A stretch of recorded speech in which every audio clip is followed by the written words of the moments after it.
Hey, what's up, everybody? Welcome back to my channel. My name is Paul, the Canadian Snowman, here once again with the third Crusade. Arsuf 1191. I don't even know if that's how it's pronounced, but anyways, we're on to that one. This is part 3 of this series, and yeah, we just had basically a long siege, and yeah, the Crusaders came out on top. It was Richard the Lionheart, is that his name? Uh, he came out on top over Saladin, but uh, I I got the I was thinking that it reminds me of when Napoleon was trying to take Russia, and I don't know. It seems like Saladin is not doesn't want to show his whole like force yet, and I don't know, kind of like I just think it gets the Crusaders it's just gonna get worse for them like the farther in they get, and I think eventually Saladin's just gonna come with his full force, and it's just gonna be too much because he's gonna make the Crusaders gonna dwindle down a little by little, because Saladin's in his that's his turf, and the Crusaders probably not gonna get any more reinforcements, and so I think, obviously, the longer this goes, the better it favors him because he can get more people. They're a lot closer by. So, excuse me. That's kind of what I'm thinking right now. But yeah, if this is your first time watching me, definitely start from the beginning of the series. A really cool series, and it's just really cool. When you do these videos because every series is different. There's different troubles, different leaders, and it's just really cool. I don't know. It's cool. It's that things are different, whatever. You know what I'm saying. But anyways, guys, we're going to jump into this. Please hit that like and subscribe if you haven't yet, please, and thank you. And yeah, we're going to jump into it. Thank you guys for watching along. Hope you're having a great day. This is on Kings and Generals. If you're new here, definitely check them out. Great channel. I've done a lot of content from them, and pretty sure I'll do a lot more content from them. YouTube, anyways, 3, 2, 1, bam.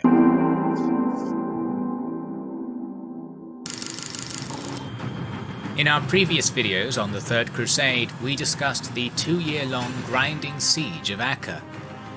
The arrival of both Philip Augustus and Richard the Lionheart tipped the balance in favour of the Christian forces. Yeah, I was gonna say I didn't realize it was 2 years, man. And you got all that disease and everything, and their numbers are got diminished a lot throughout that. And yeah, it seemed like you had 2 leaders that kind of didn't seem like see eye to eye exactly. So that'll be interesting to see how that plays out too. As we move forward. And Richard the Lionheart tipped the balance in favour of the Christian forces, and they managed to secure the surrender of this commercial hub in the Levant. However, this did not conclude the war for Jerusalem, and as the Islamic forces under Saladin licked their wounds and prepared for more battles to come, the Crusaders under Richard the Lionheart turned south. The third chapter of this series will culminate in the Battle of Arsuf. We're excited to announce that this video is being sponsored by Magellan TV. We've been working with as well as individual documentaries are added on a weekly basis, and a wide selection are available in 4K, too silly for Kings and Generals viewers. Alright. His crushing defeat in July of 1191 immeasurably damaged Saladin's martial reputation. His image as the triumphant and undefeatable champion of Islam had been utterly destroyed, and he retreated with his army to Safaran. Back in captured, I have a pretty good feeling he's gonna prove these naysayers wrong. That hey, that was just a little blemish on his record here. I don't think we've heard the last of Saladin. He's just being cautious. He doesn't want to throw all his men when he wasn't sure, if Richard was he wasn't sure if Richard was going to get reinforcements, and so I guess for him there's no rush. I mean, they live to fight another day, right? you don't want to do anything too hasty, right? Acre, churches were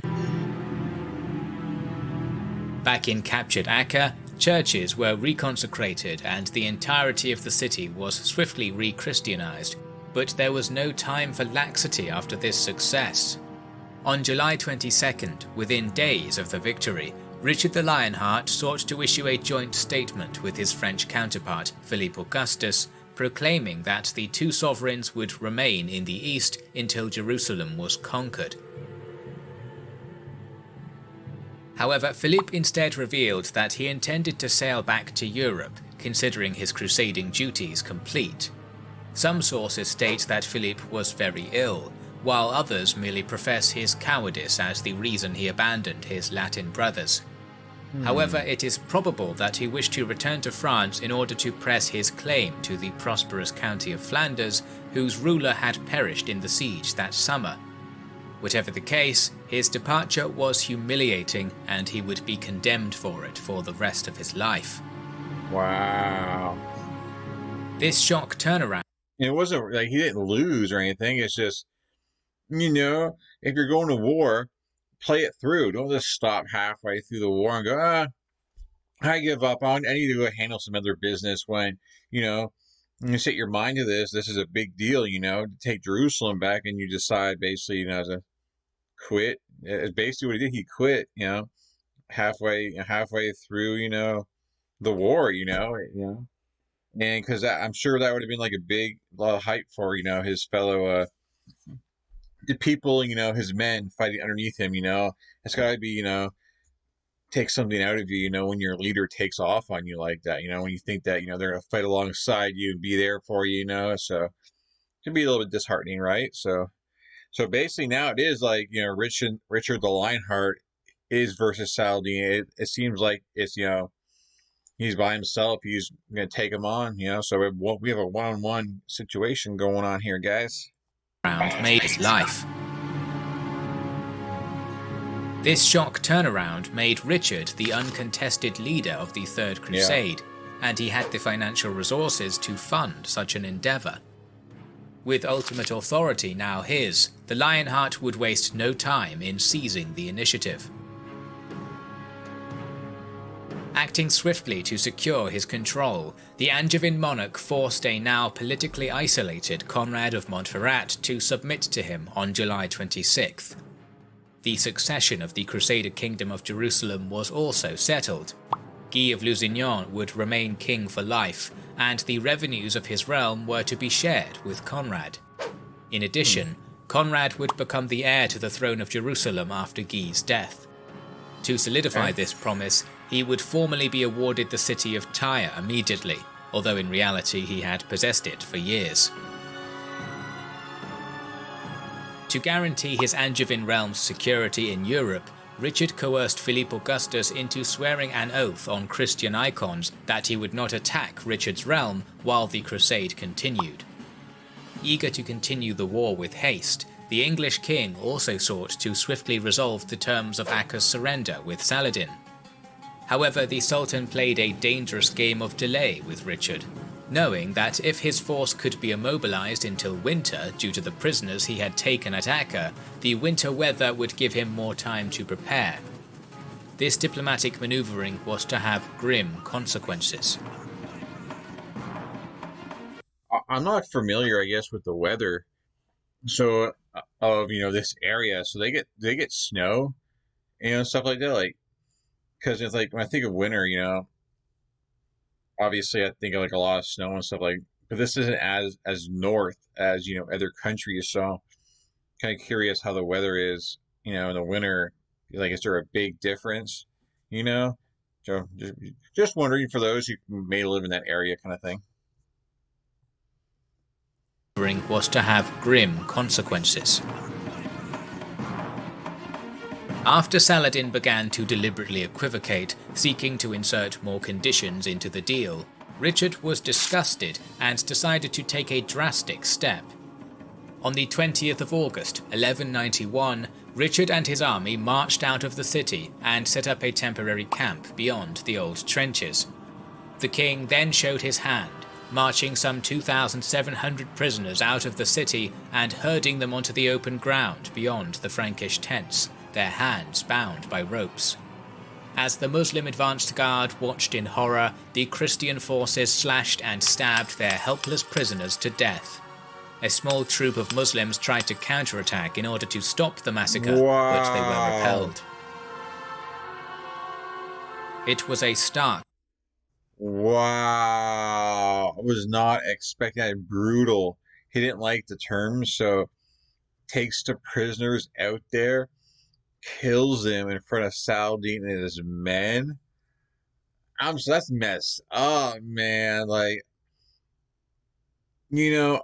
I think like stuff like that I can see it, I think of as a mistake because Saladin and his men are gonna look at that and go, "Oh, we'll get you back." Like, they're gonna have fire behind their eyes, and it's like they're if you want to give them something to fight for and give them some their blood to boil, man, they just gave him some ammo right there and gave Saladin, another thing to rally his troops. So I don't think, you want to, like, you guys know, like, when, just like your favorite hockey or soccer team or whatever, you don't want to give the other team any kind of ammo. Like, you don't want to say, "Oh, we could easily beat you guys," bulletin board material kind of thing. You don't want to give them anything, that they can kind of feed off of. And I just think something like that, is just, I think it's kind of a mistake. I mean, let me know in the comments, if you think otherwise. I really like to know what other people's opinion on this is. Political message to the Sultan. It was a stark political message to the Sultan. This was how the Lionheart would play Saladin's game. In response, the Sultan... And that too, because now, just say some of your own troops get captured, well, guess what? They ain't surviving. Saladin's be like, you treated our men like this, I'm going to do the same thing back to you guys, so... I don't know. Was how the Lionheart would play Saladin's game. In response, the Sultan executed all of the Latin prisoners he himself had taken. Despite its apparently barbaric nature, many recent scholars argue that Richard was motivated by the military necessity of swiftly moving on to further campaigns and saving resources which would have been needed to maintain the prisoners. Whatever the case, the Crusade was now... I get that, but, like, don't kill him in front of Saladin and his men. Like, you could have kept him behind closed doors and maybe killed him a different way or something, or ration, gave them very small rations. I don't know. Maybe that would be even less humane, starving him to death. But I just don't. I think killing him so public like that, I think you just do it behind closed doors. Where maybe no one finds out about it till after the war. I don't know.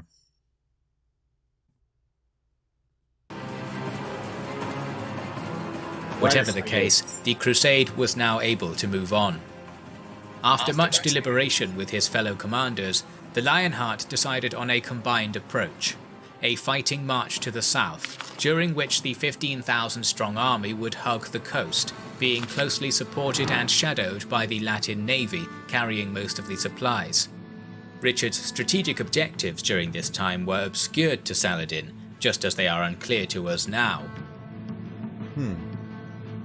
This misdirection appears to have worked, as the Sultan felt the need to garrison both Jerusalem and Ascalon with 20,000 men each, rather than being able to focus on just one of these potential targets.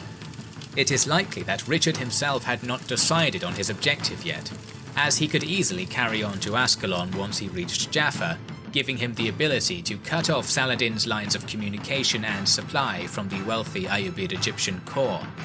However, he could just as easily pivot east to threaten Jerusalem itself, his ultimate objective. Setting off on August 22nd, 1191 in the direction of Jaffa, the Lionheart's crusading army advanced at an unexpectedly slow pace, around 6 kilometers per day. He did this both to prevent his army from becoming strung out due to exhaustion, and to protect his armoured warriors from the intense heat of summer. On August 25th, Saladin broke camp and began marching parallel to the Crusader army. To the left of the Christian force, Muslim troops began to assault the strung-out Crusader rearguard, manned by the French contingent. Hearing of their peril, the Lionheart rode to his rear lines and drove the Muslims away, after which they reached Haifa on August 26th. During their stay at Haifa, Richard reorganized his marching column. Elite Templar and Hospitaller knights held the van and rearguard, while the king and a central mass of knights were Templar and Hospitalian knights. I thank you for kind of explaining to me pretty much the difference to them, so appreciate that.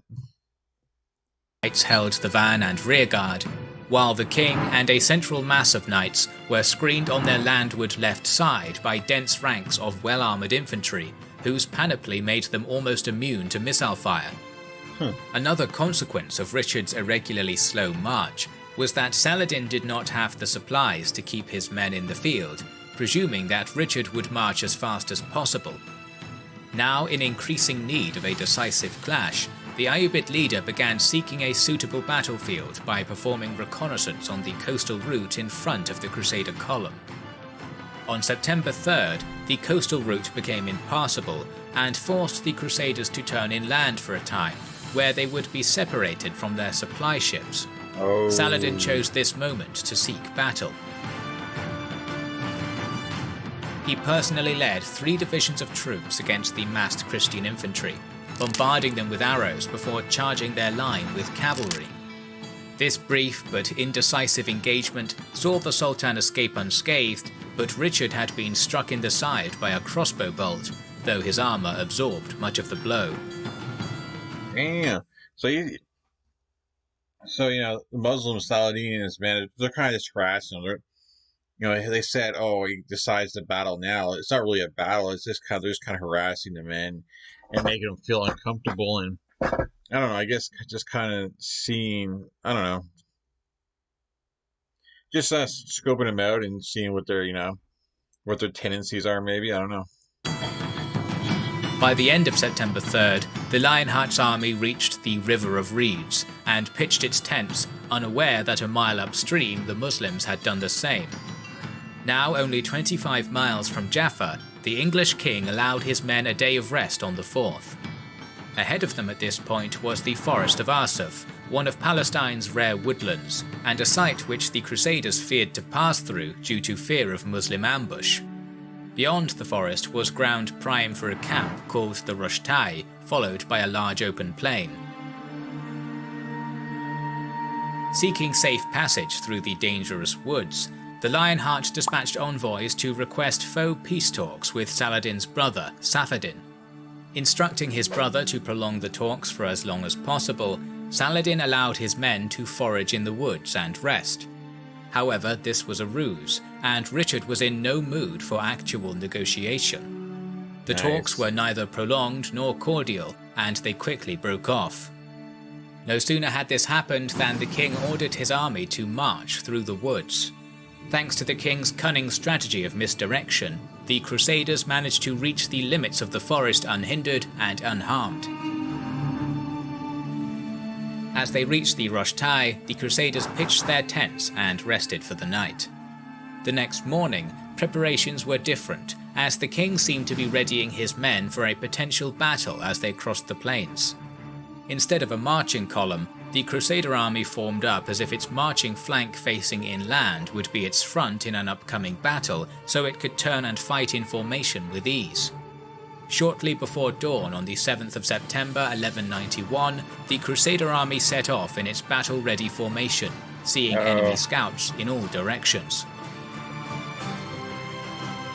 The main Christian infantry contingent, melee infantry, archers and crossbowmen, protected the front and flanks of the battle formation, screening all of the marching column not shielded by the sea. This contingent, as well as the baggage train to the rear of the formation, was commanded by Henri of Champagne. In the column's vanguard, the right wing of the battle formation, 4 squadrons of elite Templar Knights, followed by Templar Knights. I always find it like, I know those helmets probably are a lot of protection from like any kind of blow, but man, this gotta be I don't know, just rough as far as being able to see. I mean, like if you guys got to come along, like it just, I mean, it's got to be rough. If like they're not right in front of you, man, you ain't seeing nothing yet. So, woof. I don't know. Maybe they take it off afterwards. I don't know. wing of the battle formation, 4 squadrons of elite Templar Knights, followed by Bretons and Angevin cavalry, were led by the Order's Grand Commander, Robert de Sablé. On the left wing, Flemish, French and Jerusalem Knights, led by veteran Hospitaliers, formed up under the leadership of their own Grand Master, Garnier de Naples. Finally, in the centre, another 4 squadrons of Poitevin, Norman and Anglo-Norman horsemen marched under Guy of Lusignan and were under the ultimate authority of Richard the Lionheart himself. Overall, the crusading army probably numbered around 15,000 soldiers, of which 2,000 troops were the lethal, heavily armoured Latin Knights. As this force passed a forested area to their left, Saladin I do really appreciate the visuals here. You know, definitely helps with your imagination to kind of picture how these fights would go down. As this force passed a forested area to their left, Saladin's army emerged and arrayed in battle formation. The Sultan himself lined up immediately in front of the tree line to the left side of the Crusader marching column, accompanied by his elite personal guard. Drawn up in front of him were the mixed infantry and cavalry contingents of Syria, Damascus, and Saladin's elite guard, led by his son, Al-Afdal. On the Ayyubid right flank, Egyptian cavalry and Nubian infantry under the Sultan's brother Safaddin opposed the Hospitallers.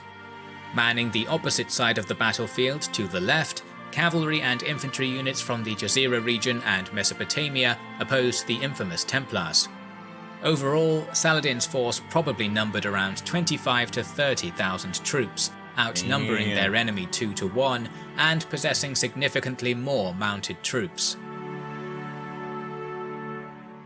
The Crusader right wing, led by the Templar Knights, reached the outskirts. I just think it's kind of crazy because then you still, like, even if you win this battle, like your manpower is probably gonna be extremely low, and you still got to take Jerusalem with giant walls and everything, and you probably don't need a big garrison to defend it. As long they probably only need like half of what Lionheart would have in men to defend. Well, we'll get to that point to when we get to it, but it's kind of crazy. Like, I guess that the Crusaders have a lot better warriors. They're a lot better armored, and you're just a lot better at fighting. I'm assuming that, considering they have a lot less men, and you think that you have a chance against a force twice your size. That would have to be the case to think you have a shot at winning, right? So I'm assuming that the Crusaders have a lot of their warriors are a lot better trained, and they have a lot better equipment. And plantations of Arsuf wing, led by the Templar Knights, reached the outskirts and plantations of Arsuf at around 9 AM. At this point, Saladin saw that his enemy was tired and searching for a good place to encamp, and made his decisive move. Lightly armoured Muslim infantry, wielding bows and javelins, charged, while horse archers galloped forward. At this point, a shattering cacophony of cymbals, gongs and war cries broke out as the Muslims tried to intimidate their enemy.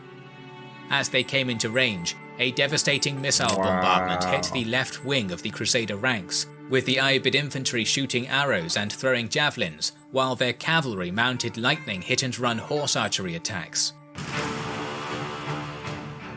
The grizzled Hospitallers and other Crusader units on this wing were heavily armoured, and so not many of them were killed.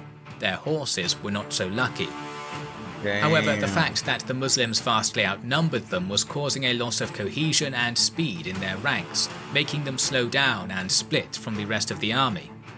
If this continued, they would be in danger of encirclement and utter destruction as the column continued to slowly march towards Arsuf. Richard the Lionheart still did not wish for a full-scale battle, and instead wanted to regroup at Arsuf itself. Wow. On the man. Crusader left, Saladin's light cavalry and skirmishers began to get around the seaward side of the Crusaders, threatening them with attack from the rear. Still, the Crusaders did not retaliate, as Richard was initially hesitant to get involved in a mass battle on Saladin's terms. However, the Hospitallers were eager for a fight, and their Grand Master sent a messenger requesting permission to attack, which was refused. With his entire army almost bursting with enthusiasm for the charge and infuriated by the Ayyubid missile attacks, it took the Lionheart's immense will and charisma to keep them from charging without orders. Any break in troop discipline and any gap in the orderly marching formation would be fatal.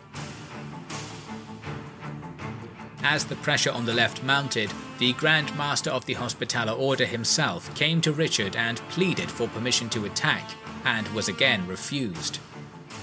The king was now close to his goal of safety at Arsuf, however now his hand was forced.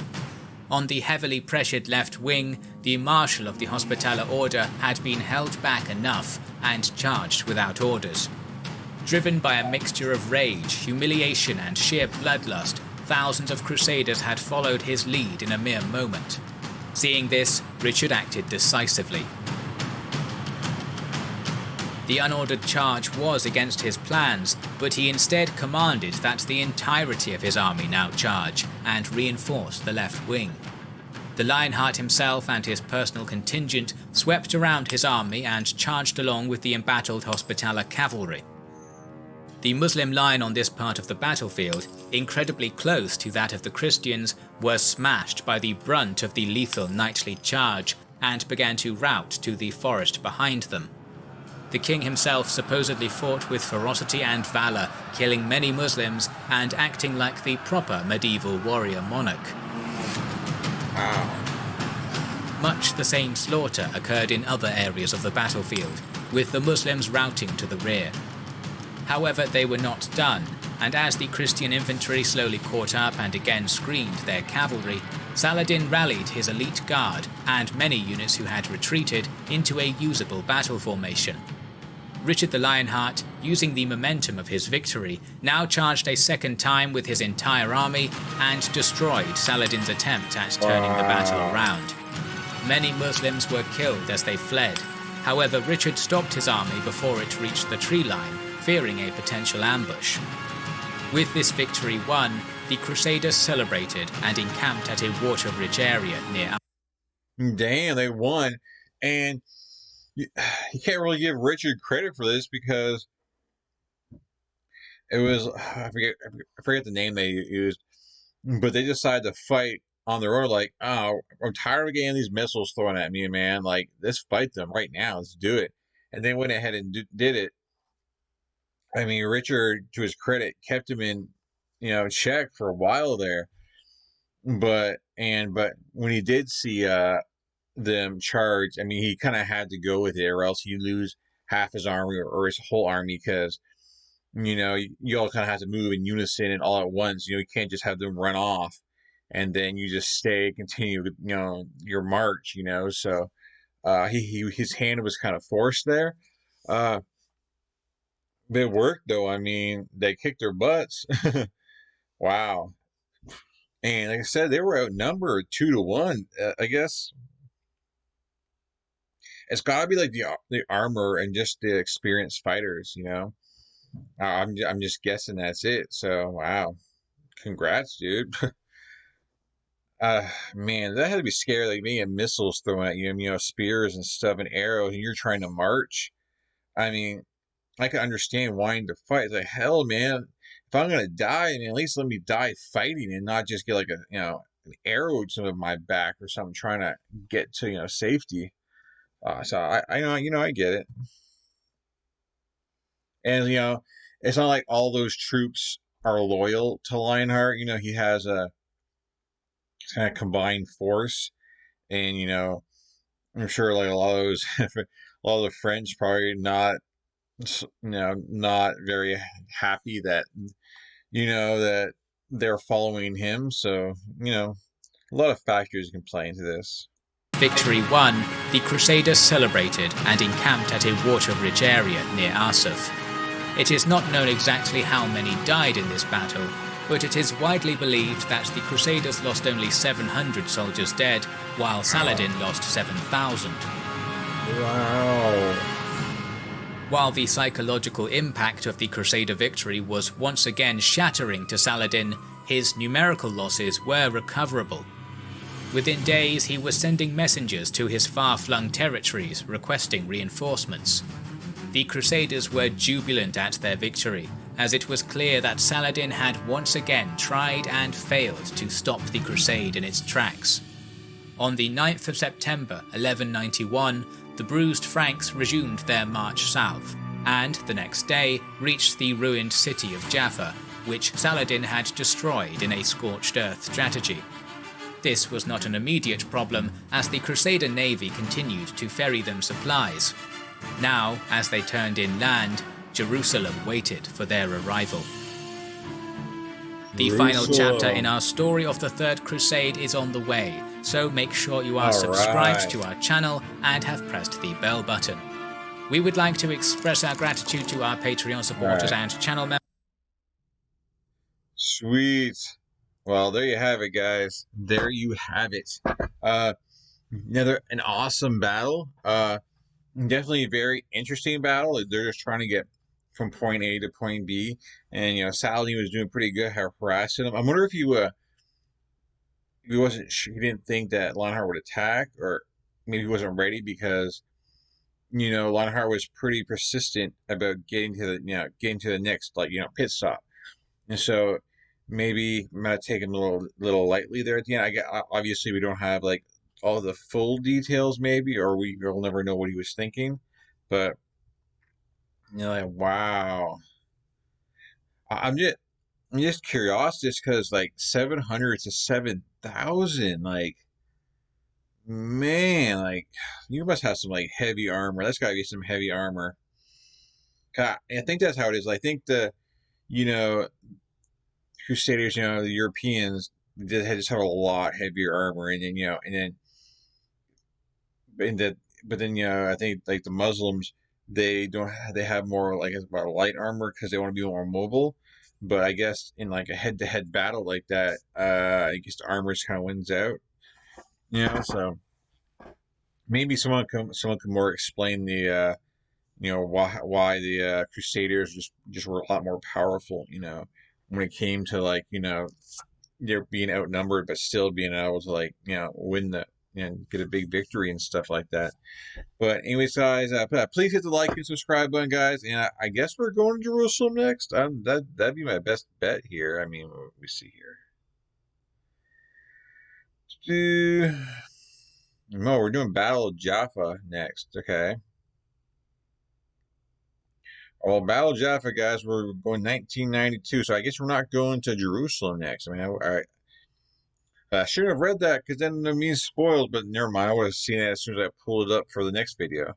But yes, thank you guys for watching. You guys are awesome. Please give me your thoughts below. Always a pleasure, and definitely catch you guys in future videos. I am out. Peace.